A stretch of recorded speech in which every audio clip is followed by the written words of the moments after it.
আপনারা সংবিধানের কথা বলেছেন, সংবিধানে অনেক কিছু আছে, যেটা নেই সেটা হচ্ছে গণ অভ্যুত্থান, যেটা নেই সেটা হচ্ছে বিপ্লব, যেটা নেই সেটা হচ্ছে প্রধানমন্ত্রী পালিয়ে যাওয়া। সেগুলি কোনোটাই তার মধ্যে লেখা নেই, কিন্তু সেগুলিকে আমরা আলিঙ্গন করেছি, কারণ আমরা জনগণ ভিন্ন বাংলাদেশ চায়, সেটা রক্ত দিয়ে তারা প্রমাণ করেছে।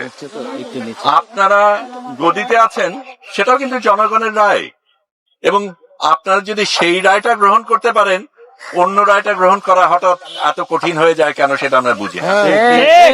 এটা নিশ্চয়ই সত্য যে যা বলা হচ্ছে তার সবকিছুর সাথে হয়তো আপনার মত না মিলতে পারে, আমার মত না মিলতে পারে। এখানে অনেকেই আছে যারা সম্পূর্ণভাবে পুরো জিনিসটাকে গ্রহণ নাও করতে পারে, কিন্তু সার্বিকভাবে রায় জনগণ দিয়েছে, এবং যেই রায় জনগণ দিয়েছে সেটাকে আপনার মানতে হবে। কারণ যদি সত্যিকার অর্থেই আপনি বিশ্বাস করেন জনগণ সবচাইতে উপরে, সংবিধানেরও উপরে, তাহলে জনগণের রায়কে উপেক্ষা করার আপনার আমার কারোই কোনো সুযোগ নেই।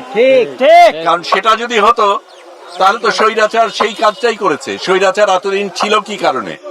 কারণ সে জনগণের রায়কে উপেক্ষা করেছে। জনগণ কিভাবে তোয়াক্কা করেনি?